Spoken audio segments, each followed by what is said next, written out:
namaku Alia. Sejak SMA, aku punya sahabat dekat bernama Rani. Hubungan kami seperti saudara, bahkan orang-orang sering mengira kami kakak adik karena selalu bersama, saling membela, dan jarang bertengkar. Kami sudah melewati banyak hal, ujian sekolah, patah hati pertama, sampai momen-momen konyol yang membuat perut sakit karena kebanyakan tertawa. Setelah lulus, kami masih dekat. Kami memilih universitas yang berbeda, tapi tetap sering bertemu. Setiap minggu, minimal 1 kali kami pasti nongkrong di kafe favorit dekat rumahku. Di sanalah kami saling bercerita tentang kuliah, teman baru, bahkan gosip receh yang kadang gak penting sama sekali. Hidupku saat itu terasa cukup lengkap. Aku punya keluarga yang mendukung, sahabat yang setia, dan rencana masa depan yang jelas. Tapi semua itu berubah perlahan ketika aku bertemu Davin. Hari itu aku sedang menghadiri acara ulang tahun sepupu. Karena acaranya diadakan di sebuah resto outdoor, semua tamu bebas duduk di mana saja. Saat aku sedang memesan minuman, tiba-tiba seseorang menyapaku. "Ah, kan?" Suaranya dalam, sedikit serak, tapi hangat. Aku menoleh. Seorang pria berdiri sambil membawa piring makanan. Kulitnya bersih, matanya tajam, dan senyumnya, jujur saja, bikin jantungku sempat berhenti berdetak. Dia mengenakan kemeja biru muda yang sederhana, tapi entah kenapa terlihat mahal di tubuhnya. "Iya, aku Alia, kamu siapa?" "Davin, temannya Kak Fajar. Kita pernah ketemu sekilas di kampus waktu itu, ingat?" Aku mengernyit mencoba mengingat. Samar-samar, memang pernah melihat wajahnya, tapi aku tidak terlalu memperhatikan. Kami lalu berbincang singkat. Dari obrolan ringan itu, aku tahu dia kuliah di jurusan arsitektur dan kebetulan sering main ke rumah sepupuku. Malam itu, percakapan kami mengalir tanpa canggung. Rasanya seperti sudah saling kenal lama. Ketika aku pamit pulang, Davin menawari untuk mengantarku. Awalnya aku menolak, tapi dia bersikeras. Di perjalanan, kami membicarakan banyak hal, dari film, makanan favorit, sampai mimpi masa depan. Sampai di depan rumah, dia menatapku sebentar sebelum berkata, "Senang ketemu kamu, Alia. Boleh aku minta nomor kamu? Biar kita bisa ngobrol lagi." Entah kenapa, aku langsung memberikannya. Beberapa hari setelahnya, aku dan Rani nongkrong seperti biasa. Saat aku menceritakan tentang Davin, matanya langsung berbinar. Davin? Aku tahu dia. Dia pernah ikut acara kampus bareng temenku. Gila, dia emang ganteng parah. Banyak yang naksir dia, termasuk temen-temenku." "Serius? Kok aku baru tahu?" "Ya, soalnya kamu jarang update soal cowok-cowok ganteng," jawabnya sambil terkekeh. Waktu itu aku tidak menaruh curiga. Buatku, Davin hanyalah orang baru yang asyik diajak ngobrol. Tapi ternyata, Rani juga sudah lama tahu tentangnya, walau hanya sebatas kagum dari jauh. Sejak pertemuan pertama itu, Davin semakin sering menghubungiku. Awalnya hanya chat biasa, "Lagi ngapain? Udah makan belum?" atau sekadar mengirimkan meme lucu. Lalu perlahan, ia mulai mengajakku keluar. Sekali, 2 kali, sampai menjadi rutin setiap akhir pekan. Hubungan kami berkembang cepat. Davin bukan tipe pria yang bertele-tele. Dia perhatian dengan cara yang tulus. Misalnya, ketika aku mengeluh sedang pusing karena banyak tugas, dia datang membawa makanan favoritku. Atau saat aku demam, dia rela bolos kelas untuk mengantarkan obat. Aku mulai jatuh hati.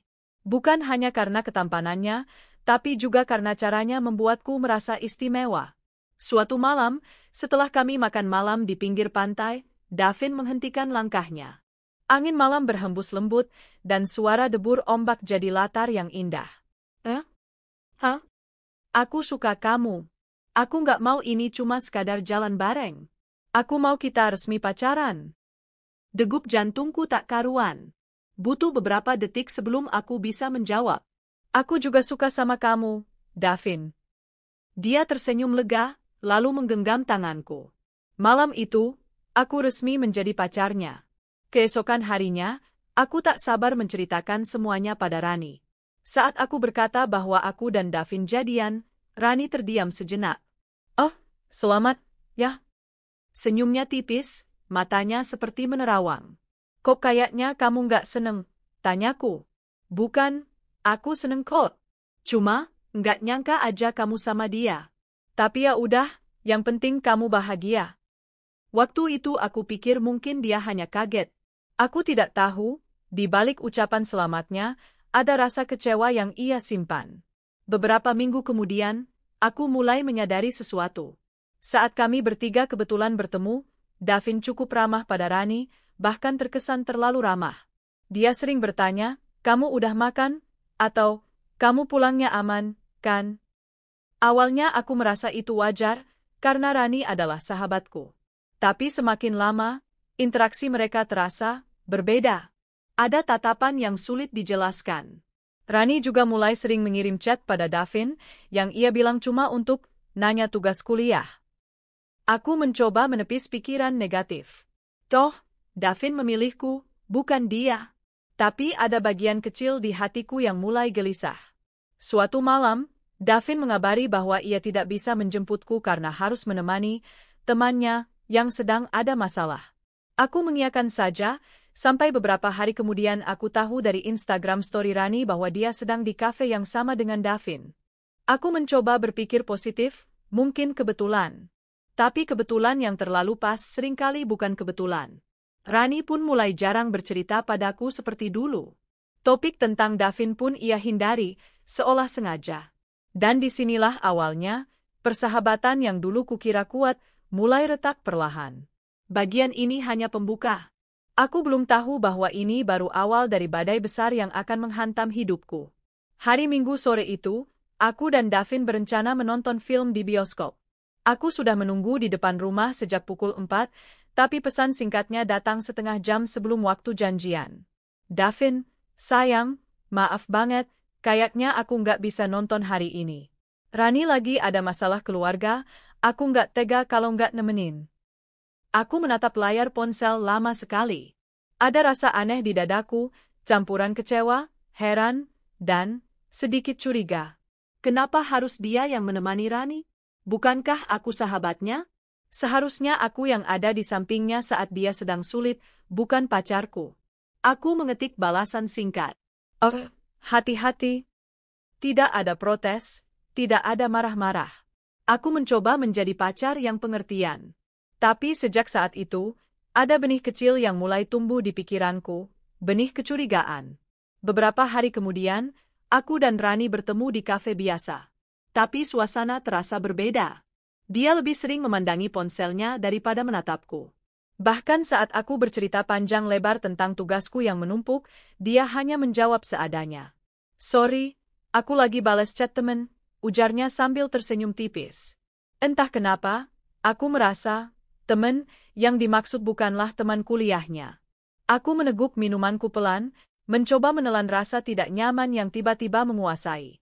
Suatu malam, aku sedang di rumah Davin. Dia ke kamar mandi, meninggalkan ponselnya di meja.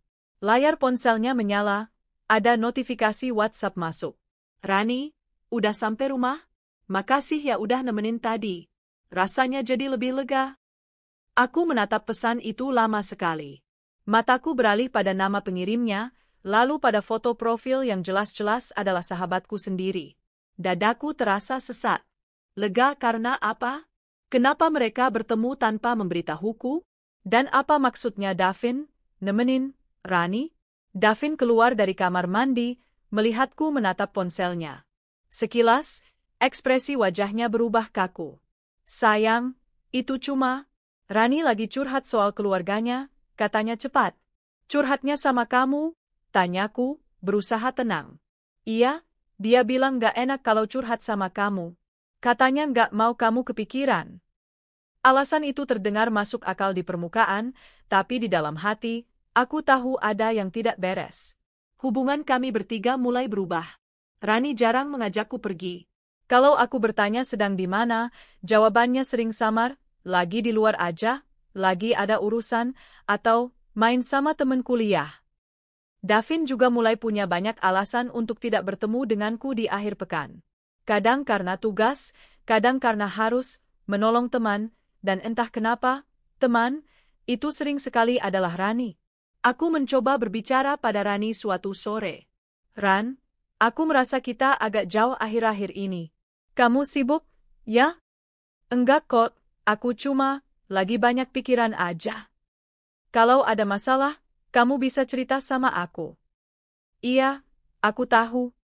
Tapi setelah itu, dia malah mengalihkan pembicaraan ke topik lain. Aku merasa seperti sedang berdiri di luar lingkaran pertemanan yang dulu kami bangun bersama. Suatu hari, aku sedang makan siang di kantin kampus bersama teman sekelasku, Nisa. Dia tiba-tiba menatapku dengan ragu. Li, aku nggak tahu harus bilang atau enggak, tapi kemarin aku lihat Davin sama Rani di mall. Mereka kelihatan deket banget. Aku pikir kamu juga ada di situ, tapi ternyata enggak. Aku tersenyum kaku, pura-pura tidak kaget. Oh, mungkin mereka kebetulan ketemu. Kayaknya enggak kebetulan deh. Mereka jalan bareng dari parkiran, terus makan berdua. Setelah Nisa pergi, sendok di tanganku terasa berat. Aku menatap makanan yang tiba-tiba terasa hambar. Ada sesuatu yang mulai runtuh dalam diriku, rasa percaya. Malamnya, aku menelpon Davin. Kamu kemarin ke mall sama Rani? Iya, dia ngajak aku nemenin beli hadiah buat temennya. Kenapa? Kenapa nggak ngajak aku? Aku kira kamu sibuk. Lagian itu cuma bentar. Jawabannya terdengar datar, seolah tidak menganggap itu masalah besar. Tapi bagiku, itu adalah tanda. Tanda bahwa ada bagian dari hidupnya yang tidak lagi kubagi. Aku tidak membalasnya lagi malam itu. Aku butuh waktu untuk mencerna semuanya. Sejak hari itu, aku mulai memperhatikan interaksi mereka. Saat kami bertiga kebetulan berada di satu tempat, aku melihat bagaimana Davin menatap Rani, ada kelembutan yang membuatku tidak nyaman. Rani pun sering tertawa pada lelucon Davin, bahkan yang menurutku biasa saja. Aku mencoba membuang jauh-jauh rasa cemburu itu, tapi sulit. Aku mulai merasa seperti orang ketiga di antara mereka. Puncaknya terjadi ketika Rani sakit. Bukannya mengabariku dulu, justru Davin yang memberitahu. Sayang, Rani sakit. Aku mau ke rumahnya bawa makanan dan obat. Kenapa nggak aku aja yang ke sana? Dia kan sahabat aku. Dia bilang nggak mau kamu repot. Lagi pula aku udah di jalan. Kata-katanya menusuk. Aku merasa tersisih dari urusan yang seharusnya jadi bagianku. Hari itu aku duduk di kamar, menatap langit-langit sambil bertanya-tanya. Apa aku sedang kehilangan pacar, sahabat, atau keduanya? Malam itu, Rani mengirim pesan. Makasih ya udah ngerti. Aku cuma nggak mau kamu capek mikirin aku. Aku tidak membalas. Aku tahu kata, ngerti, di situ adalah kode halus bahwa dia sadar aku mulai curiga. Tapi aku memilih diam, karena aku belum punya bukti kuat, dan bagian dari diriku masih berharap semua ini hanya salah paham. Tapi dalam hati, aku tahu, persahabatan kami sudah mulai retak, dan cinta yang aku kira milikku sepenuhnya mulai terbagi. Musim hujan tiba. Udara lembab, langit sering mendung, dan suasana hatiku, entah kenapa ikut-ikutan suram. Hubunganku dengan Davin masih berjalan, tapi tidak seperti dulu. Ada jarak yang tak kasat mata. Sementara itu, hubunganku dengan Rani makin hambar. Kami jarang bertemu, dan ketika bertemu, percakapan kami terasa kaku. Suatu malam, aku sedang mengerjakan tugas di kamar. Ponselku berdering, nomor Davin. Halo? Sayang, maaf ganggu. Aku lagi di luar, hujan gede. Aku habis anterin Rani pulang. Kok kamu anterin dia tengah malam gini? Dia tadi ke rumah temennya, pulangnya kemalaman. Aku nggak tega kalau dia naik ojek hujan-hujanan. Aku menggigit bibir. Di satu sisi, aku tahu Davin punya hati baik. Tapi di sisi lain, rasanya itu bukan lagi sekadar kebaikan, lebih seperti kepedulian yang melampaui batas sebagai pacar aku. Aku hanya menjawab singkat, ya udah, hati-hati pulangnya. Malam itu aku sulit tidur. Di kepalaku berputar gambar-gambar yang tak mau hilang. Davin mengantar Rani, mungkin sambil memayunginya, berbagi tawa di dalam mobil, dan aku di sini, sendirian. Beberapa hari kemudian, aku pergi ke salon langganan. Pemilik salon, Mbak Rara, mengenalku sebagai pacar Davin, karena dulu Davin pernah menjemputku di sini. Saat aku sedang di blow, Mbak Rara bertanya santai. Kemarin Davin kesini lagi ya? Kesini? Tanyaku heran. Ya, sama temen cewek kamu itu. Siapa namanya? Rani? Mereka kelihatan akrab banget. Aku pikir kalian bertiga lagi jalan. Aku tersenyum kaku, menelan rasa getir yang mulai menggenang. Aku tidak ingin Mbak Rara tahu bahwa aku bahkan tidak tahu Davin pernah datang ke sini bersama Rani. Setelah itu, aku jadi lebih peka. Saat Davin menjemputku, aku melihat ada botol minuman favorit Rani di mobilnya. Ini punya siapa? Tanyaku pura-pura santai. Oh, itu punyanya Rani kemarin. Lupa dia bawa pulang. Lalu suatu kali, aku menemukan lagu di playlist mobil Davin yang aku tahu adalah lagu favorit Rani, padahal sebelumnya Davin pernah bilang dia nggak suka lagu itu. Hal-hal kecil ini menumpuk, membentuk gunung rasa curiga yang makin sulit kubendung. Hari itu aku meminjam ponsel Davin untuk memutar lagu saat kami makan di sebuah kafe. Ketika aku mencari aplikasi musik, notifikasi WhatsApp masuk. Rani, kangen deh. Besok kita bisa ketemu lagi, kan? Tanganku membeku. Jantungku berdetak keras. Kata, kangen, itu menusuk seperti jarum dingin yang menembus dadaku. Aku menoleh pada Davin, yang langsung mengambil ponselnya. Sayang, itu cuma bercanda. Bercanda? Iya, Rani kan suka bercanda. Kamu tahu sendiri. Nada suaranya terdengar berusaha santai, tapi matanya menghindari tatapanku. Beberapa hari kemudian, aku memberanikan diri bicara pada Rani. Kami bertemu di taman dekat rumahku. Ran, aku mau tanya jujur. Kamu sama Davin ada apa? Maksudnya? Dia tertawa kecil, tapi tawanya terdengar gugup. Akhir-akhir ini aku sering lihat kamu sama dia, bahkan tanpa aku tahu. Aku dengar dari orang lain, bukan dari kalian. Itu sakit, Ran. Li, kamu salah paham. Aku cuma, kadang butuh teman cerita. Davin kebetulan ada. Kenapa nggak aku aja? Bukannya aku sahabat kamu. Kamu sibuk, Li. Aku nggak mau nambah beban pikiran kamu. Jawaban itu tidak memuaskanku. Rasanya seperti mendengar alasan yang dibuat-buat untuk menutupi sesuatu. Sejak pembicaraan itu, bukannya membaik, situasi malah semakin aneh. Rani jadi lebih hati-hati saat membicarakan Davin di depanku. Davin pun makin sering punya alasan untuk menghabiskan waktu di luar tanpa mengabariku, dan entah kenapa, hampir selalu ada keterkaitan dengan Rani. Aku mulai merasa diasingkan dari dua orang yang paling aku percayai. Mereka tetap ada di hidupku, tapi aku seperti tidak benar-benar diizinkan masuk ke bagian tertentu dari kehidupan mereka. Suatu sore, aku menerima pesan dari Nisa, teman kampusku. Li, jangan marah, ya. Tapi aku lihat Davin sama Rani di coffee shop kemarin. Mereka duduknya dekat banget, bahkan kayak, ya, pasangan. Aku menarik napas panjang sebelum menjawab. Thanks, Nis. Aku ngerti. Bukan hanya Nisa. Dalam minggu itu, ada dua orang lain yang menyampaikan hal serupa. Semuanya mengatakan hal yang sama. Davin dan Rani terlihat terlalu dekat untuk sekadar sahabat atau teman dari pacar. Suatu malam hujan deras, aku mencoba menelpon Davin. Tidak diangkat. Aku mencoba lagi, tetap tidak dijawab. Sekitar setengah jam kemudian, aku iseng membuka Instagram Story. Jantungku hampir berhenti ketika melihat story dari akun Rani. Foto 2 gelas kopi di meja, dengan tulisan, My favorite person, dan emoji hati. Aku mengenali tangan yang memegang gelas di foto itu tangan Davin, dengan jam tangan kulit yang selalu ia pakai. Aku menutup ponsel, duduk di ujung ranjang, dan merasakan air mata mengalir tanpa bisa ditahan. Malam itu aku sadar, rahasia mereka mulai terbongkar.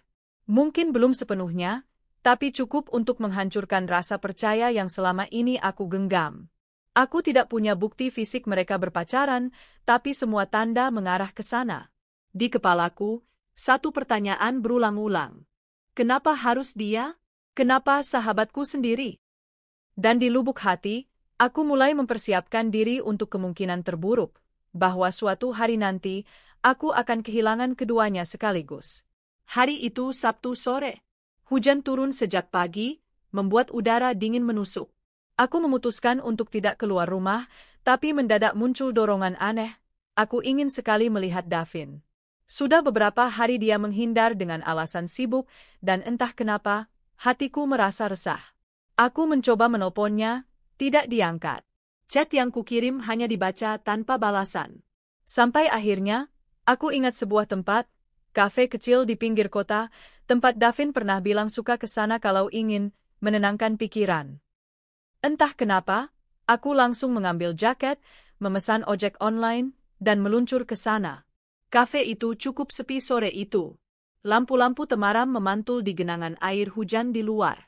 Begitu aku melangkah masuk, mataku langsung tertuju pada sudut ruangan.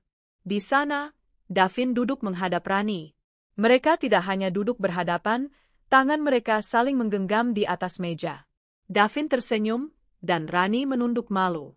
Itu bukan senyum, sekadar teman, itu senyum yang hanya diberikan seseorang pada orang yang dia cintai. Kakiku mendadak terasa berat. Suara dentingan gelas dan musik jazz di kafe mendadak terdengar jauh. Rasanya seperti dunia berhenti berputar. Aku berdiri di situ beberapa detik, sebelum akhirnya melangkah mendekat. Jadi ini, alasan kalian sibuk belakangan ini, suaraku terdengar datar, tapi di dalam hatiku, amarah bercampur sedih meledak-ledak. Mereka berdua terkejut. Rani buru-buru menarik tangannya dari genggaman Davin. Lee, ini nggak seperti yang kamu pikir, katanya gugup. Nggak seperti yang aku pikir? Ran, aku baru aja lihat kalian pegangan tangan. Jelasin ke aku, apa itu normal antara sahabat sama pacar sahabatnya? Davin mencoba berbicara. Sayang, aku bisa jelasin. Jangan panggil aku sayang, potongku cepat. Orang-orang di kafe mulai memperhatikan, tapi aku tidak peduli. Hujan di luar seperti ikut menambah dramatis suasana. Setelah beberapa detik hening, Rani menarik napas panjang. Lee, aku nggak mau bohong lagi. Aku suka sama Davin. Dan kami udah jadian 2 minggu ini. Kata-kata itu seperti pisau yang menusuk dadaku, lalu diputar berkali-kali. 2 minggu? Jadi selama 2 minggu terakhir, saat aku masih menganggap Davin pacarku, dia sudah resmi bersama sahabatku. Aku menatap Davin, menunggu dia menyangkal, tapi dia malah menunduk. Maaf, Lee. Aku nggak bermaksud nyakitin kamu. Aku bingung. Aku nggak mau kehilangan kamu, tapi aku juga nggak bisa bohong kalau aku punya perasaan sama Rani. Aku tertawa pendek, tapi tawa itu pahit. Kalian tahu apa yang paling menyakitkan? Bukan cuma karena kalian saling suka, tapi karena kalian berdua orang yang paling aku percaya. Aku pikir, kalian gak akan pernah menusuk dari belakang. Air mata mulai mengalir tanpa bisa kutahan. Rani mencoba meraih tanganku, tapi aku mundur selangkah. Jangan sentuh aku. Mulai sekarang, anggap aku gak ada di hidup kalian. Aku berbalik, meninggalkan mereka di kafe itu. Hujan langsung membasahi wajahku begitu aku keluar, tapi aku tidak tahu mana yang lebih deras, hujan atau air mataku. Sesampainya di rumah, aku mengurung diri di kamar. Semua kenangan bersama Davin dan Rani berputar di kepalaku, tawa kami bertiga, obrolan larut malam, janji-janji manis yang ternyata rapuh. Ponselku berdering berkali-kali, Davin menelpon, Rani mengirim puluhan pesan. Tapi aku tidak membalas satu pun. Aku tahu, jika aku menjawab, aku hanya akan semakin terluka. Menjelang tengah malam, aku akhirnya mengirim satu pesan di grup chat kami bertiga. Terima kasih sudah menunjukkan siapa kalian sebenarnya. Mulai hari ini, jangan hubungi aku lagi. Tidak ada kata-kata kasar, tidak ada teriakan, hanya kalimat singkat yang menjadi penutup. Setelah mengirim pesan itu, aku keluar dari grup dan memblokir keduanya. Malam itu aku tidak tidur. Aku hanya duduk di ranjang, memeluk lutut, dan membiarkan air mata mengalir sampai habis. Rasanya kosong, seperti semua warna dalam hidupku menghilang sekaligus. Aku kehilangan pacar. Aku kehilangan sahabat. Dan yang paling menyakitkan, aku kehilangan rasa percaya pada orang lain. Sudah 3 minggu sejak aku meninggalkan mereka berdua di kafe itu. 3 minggu sejak aku memutus semua kontak, menghapus nomor mereka, dan bahkan mengganti jalur rutinitasku agar tak pernah berpapasan. Di awal, rasa sakitnya begitu tajam, Setiap pagi terasa seperti bangun dengan dada yang kosong. Tapi hari-hari berjalan, dan aku mulai membiasakan diri dengan kesunyian tanpa mereka. Dulu, setiap bangun tidur, ponselku selalu penuh dengan pesan dari Davin, "Pagi sayang," atau sekadar foto sarapannya. Sekarang, layar ponselku sepi. Aku sengaja menonaktifkan media sosial, tak ingin melihat secuil pun kehidupan mereka. Orang bilang waktu akan menyembuhkan luka, tapi yang kurasakan justru berbeda. Aku tidak sembuh, hanya belajar berjalan sambil membawa luka itu. Meski aku sudah memblokir nomor teleponnya, Davin tetap mencoba mencariku. Kadang lewat akun baru di media sosial, kadang menitip pesan lewat teman bersama. "Lee, tolong maafin aku. Aku nggak tahu kenapa aku begitu bodoh.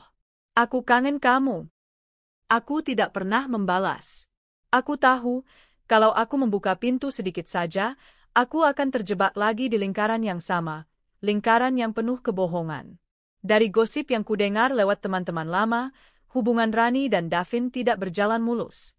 Di awal, mereka terlihat mesra, sering mengunggah foto bersama di media sosial. Tapi hanya 2 bulan setelahnya, nada cerita mulai berubah.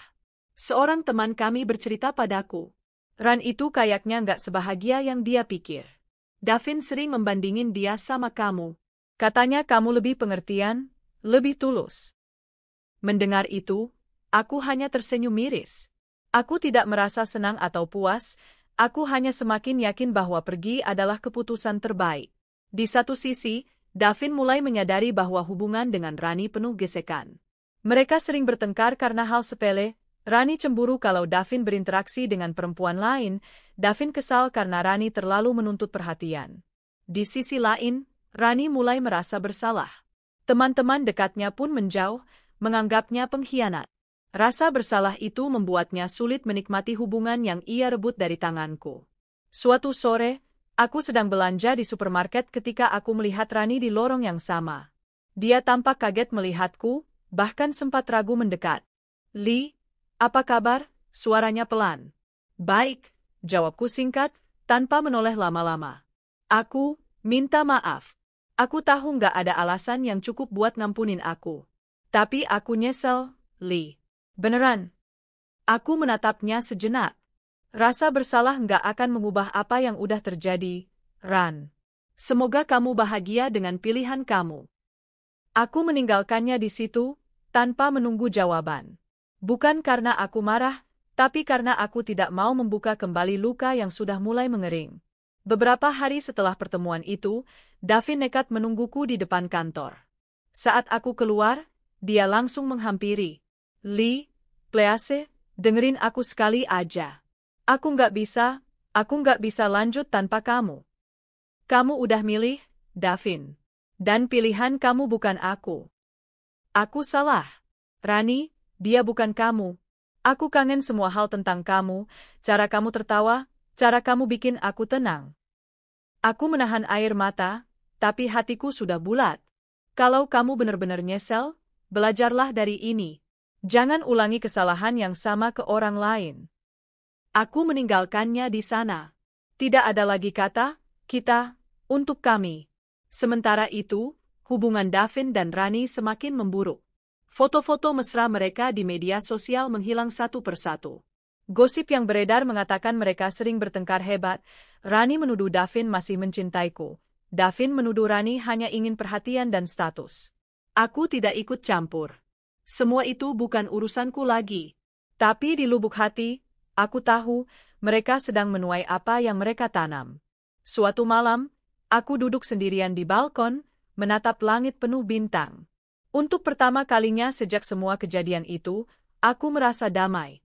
Aku tidak lagi terobsesi memikirkan apa yang mereka lakukan, atau apakah mereka menyesal. Aku hanya fokus pada satu hal, masa depanku sendiri. Aku sadar, melepaskan mereka bukan berarti kalah. Justru aku menang, karena aku memilih diriku sendiri. Sudah hampir setengah tahun sejak aku meninggalkan Davin dan Rani. Luka di hati memang belum sepenuhnya hilang, tapi aku sudah belajar untuk hidup tanpanya. Hari-hariku kini lebih tenang, bekerja, menghabiskan waktu bersama keluarga, dan sesekali bertemu teman-teman lama, teman yang tidak terlibat dalam drama itu. Aku juga mulai kembali membuka media sosial, tapi dengan filter baru di pikiranku. Aku tak mau terpancing melihat kehidupan orang yang sudah tak lagi menjadi bagian dari diriku. Suatu sore, aku mendapat pesan di grup WhatsApp SM, "Guys, reuni tahun ini fix diadakan. Minggu depannya, di kafe rooftop dekat taman kota." Awalnya aku ragu untuk datang, takut bertemu orang-orang yang masih terhubung dengan Rani. Tapi akhirnya aku memutuskan hadir, bukan untuk siapa-siapa, tapi untuk diriku sendiri. Malam reuni itu, suasana ramai dan penuh tawa. Aku mengenakan gaun sederhana warna biru, tak berlebihan tapi cukup membuatku percaya diri. Di tengah keramaian, aku melihat seseorang yang membuatku terdiam. Tinggi, berwajah tegas, dengan senyum hangat yang membuat ruangan terasa lebih terang. Seorang teman menepuk bahuku. "Alia, kenalin ini Revan. Dulu dia seangkatan sama kita, tapi beda kelas. Dia teman dekatnya Rani waktu SMA, inget enggak?" Aku berusaha mengingat, dan samar-samar wajah itu memang familiar. Tapi dulu dia tidak setampan ini, atau mungkin aku yang dulu terlalu sibuk memperhatikan lingkar pertemanan sendiri. "Hai, Alia, senang ketemu lagi," katanya sambil menjabat tanganku. "Hai, Revan. Iya, lama banget ya." Entah kenapa, aku dan Revan langsung nyambung. Kami mengobrol tentang masa SMA, pekerjaan, hobi, sampai hal-hal konyol yang membuat kami tertawa. Tidak ada ketegangan, tidak ada rasa curiga. Rasanya mudah untuk menjadi diriku sendiri saat bersamanya. Ketika acara hampir selesai, Revan berkata, "Aku senang banget bisa ngobrol sama kamu malam ini. Boleh kita ketemu lagi, nggak cuma di acara reuni?" Aku mengangguk, dan kami saling bertukar nomor. Seminggu kemudian, kami bertemu lagi di sebuah kafe yang tenang. Revan datang tepat waktu, membawa bunga mawar putih. "Buat kamu," katanya. Bunga ini melambangkan ketulusan, ucapnya sambil tersenyum. Aku sempat tertegun. Perhatian sederhana seperti ini sudah lama tidak aku rasakan. Obrolan kami malam itu mengalir lagi, kali ini lebih dalam. Dia bercerita tentang keluarganya, pekerjaannya sebagai arsitek, dan pandangannya tentang hubungan. Buat aku, kalau udah milih satu orang, ya dia satu-satunya. Aku nggak percaya sama konsep mencintai dua orang dalam waktu yang sama. Itu cuma alasan buat orang yang nggak mau kehilangan cadangan. Kalimat itu membuatku terdiam. Rasanya seperti menampar luka lama, tapi juga menyembuhkannya. Di pertemuan ketiga kami, Revan tiba-tiba berkata, "Alia, aku mau cerita sesuatu. Dulu, waktu SMA, aku sempat suka sama Rani." Aku membeku sejenak. "Oh, iya?" "Iya, tapi dia nggak pernah balas perasaan aku. Malah dia sibuk ngejar cowok-cowok lain yang menurut dia lebih keren. Aku cuma pengagum dari jauh. Dan lucunya, sekarang aku malah ketemu kamu." Aku tersenyum pahit.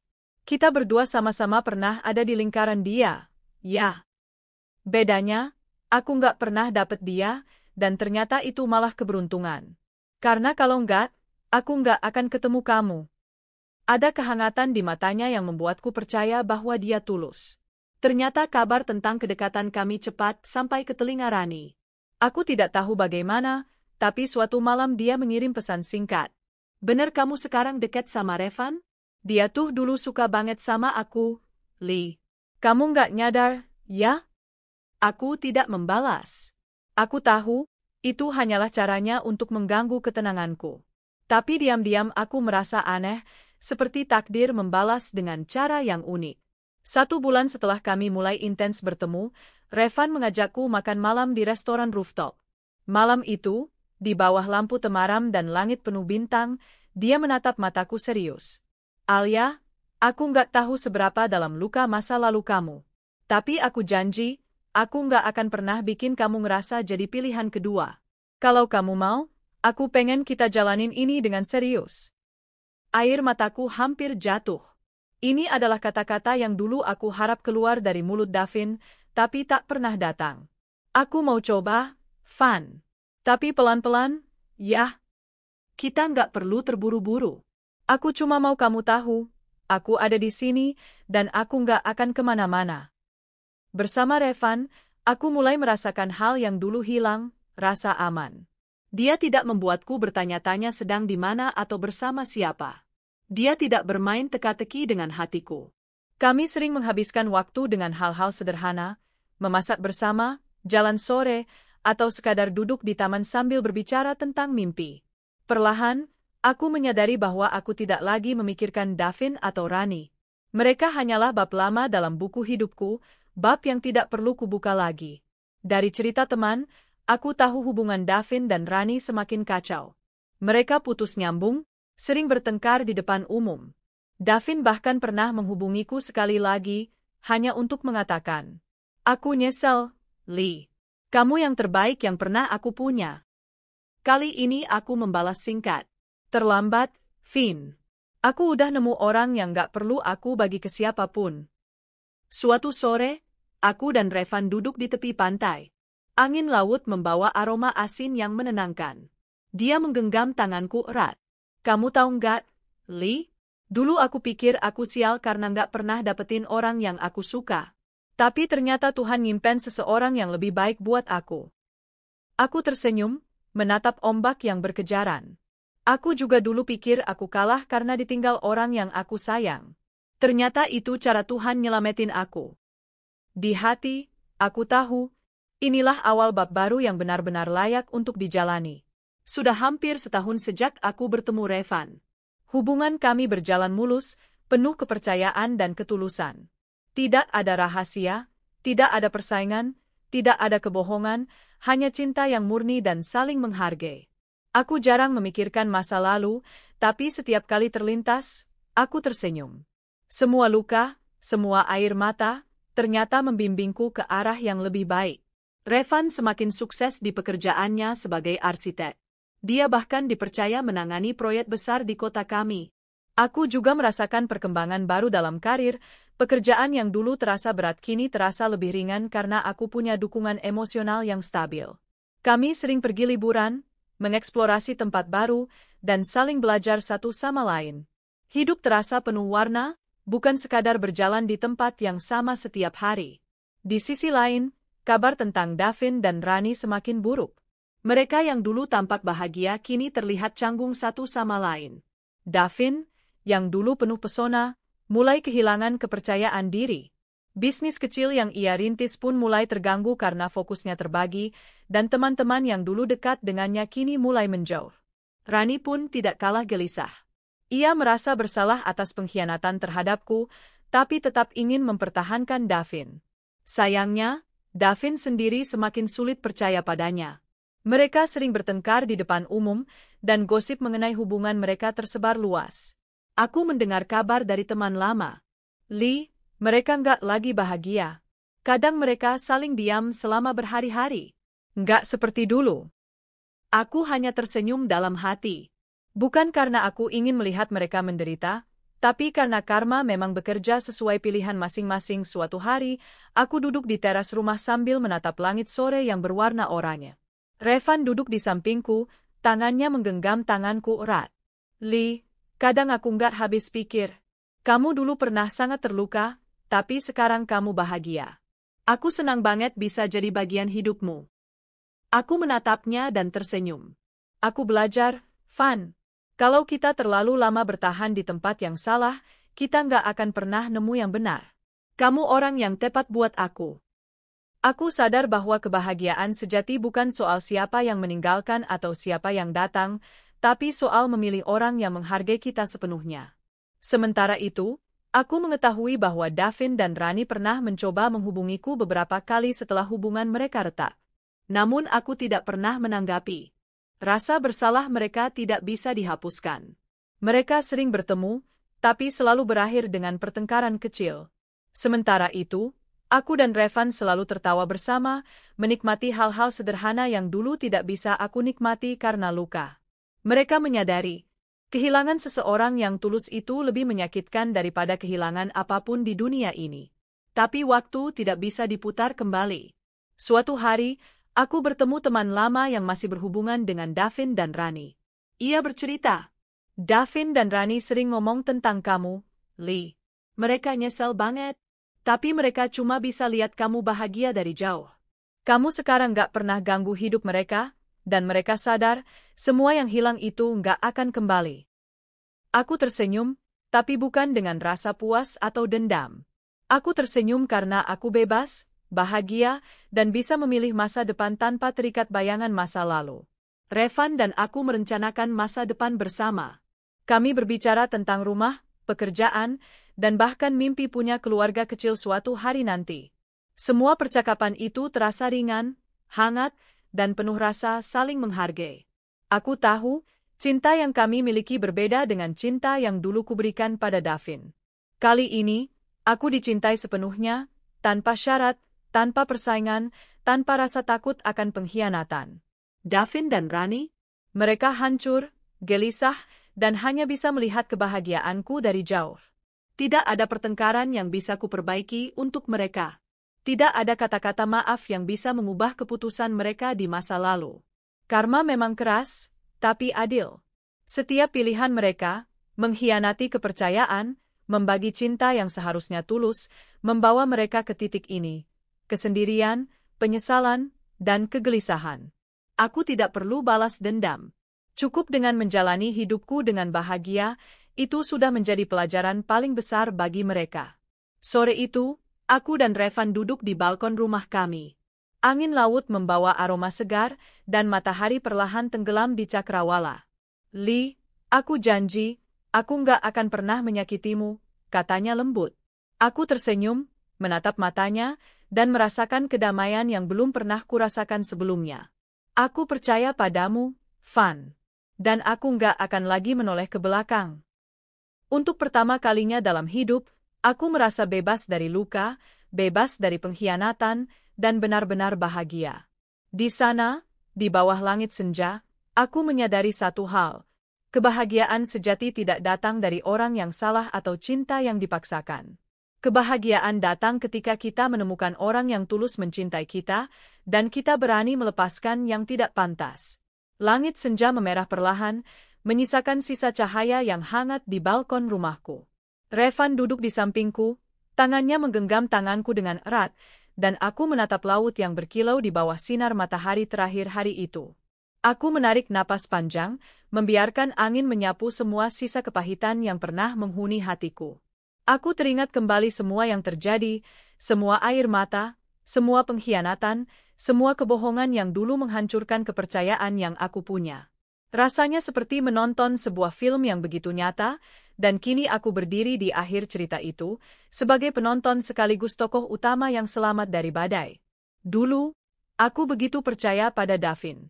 Aku memberi hati dengan tulus, tanpa syarat. Aku percaya dia juga merasakan hal yang sama. Aku percaya persahabatan dengan Rani akan tetap murni, bahwa dia akan selalu ada sebagai sahabat yang mendukung. Tapi kenyataannya berbeda. Davin dan Rani ternyata menyimpan rahasia di balik senyum mereka, di balik perhatian yang terlihat manis namun menyakitkan. Aku terluka, benar-benar hancur. Rasanya dunia runtuh, dan aku merasa kesepian di tengah keramaian hidupku sendiri. Namun, dari semua itu aku belajar satu hal penting. Tulus bukan berarti lemah, dan mencintai dengan sepenuh hati tidak selalu berakhir buruk jika kita memiliki keberanian untuk memilih diri sendiri. Aku memutuskan pergi, bukan karena benci, tapi karena aku tahu bahwa cinta yang tulus tidak boleh dibagi-bagi. Jika hati seseorang tidak setia, lebih baik dilepaskan daripada terus menanggung sakit yang tak perlu. Keputusan itu, meskipun menyakitkan, adalah awal dari kebebasanku. Davin dan Rani? Aku mendengar kabar tentang mereka dari teman-teman lama. Mereka berdua tersesat dalam labirin pilihan mereka sendiri. Hubungan yang mereka bangun di atas kebohongan dan pengkhianatan mulai retak, menimbulkan pertengkaran, rasa cemburu, dan kegelisahan yang terus-menerus.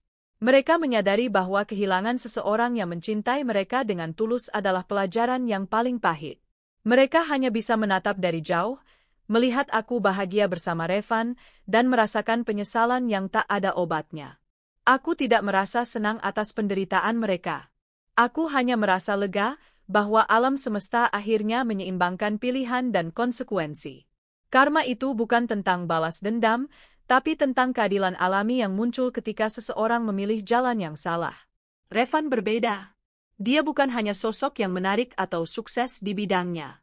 Dia adalah orang yang tulus, yang menghargai perasaanku, yang tidak pernah membuatku meragukan cinta kami. Bersamanya, aku belajar bahwa cinta sejati bukan tentang siapa yang bisa kau miliki, tapi tentang siapa yang memilihmu tanpa alasan lain selain tulus mencintai. Kami menghabiskan waktu bersama, belajar satu sama lain, saling mendukung dalam hal kecil maupun besar. Setiap tawa, setiap sentuhan, setiap kata manis terasa seperti hadiah bagi hatiku yang pernah hancur. Aku merasa aman untuk membuka hatiku lagi, merasa cukup kuat untuk mencintai dan dicintai tanpa takut dikhianati. Itu adalah perasaan yang dulu pernah kutakutkan tidak akan pernah aku rasakan lagi. Kini, aku menyadari satu hal. Terkadang kehilangan adalah cara terbaik untuk menemukan sesuatu yang lebih baik. Melepaskan Davin dan Rani bukanlah akhir dari hidupku, melainkan awal dari bab baru. Aku membuka diri untuk cinta yang lebih tulus, yang tidak memaksa, tidak menipu, dan tidak menimbulkan luka. Revan bukan hanya pengganti Davin. Dia adalah jawaban dari doa yang tidak pernah aku ucapkan dengan lantang, tetapi selalu kupikirkan di hatiku. Bersama dia, aku merasakan keseimbangan, kedamaian, dan kebahagiaan yang selama ini hanya kurindukan. Kami mulai merencanakan masa depan, berbicara tentang rumah, pekerjaan, dan mungkin suatu hari membangun keluarga kecil. Semua itu terasa realistis, hangat, dan penuh harapan, hal-hal yang dulu terasa mustahil ketika hatiku masih terikat pada orang yang salah. Aku ingin menulis ini bukan hanya sebagai refleksi, tapi juga sebagai pesan. Cinta yang tulus tidak boleh dibagi-bagi. Kepercayaan adalah fondasi yang tidak boleh digoyahkan. Jika seseorang mengkhianati hatimu, lepaskan. Jangan biarkan diri tersiksa oleh orang yang tidak mampu menghargaimu.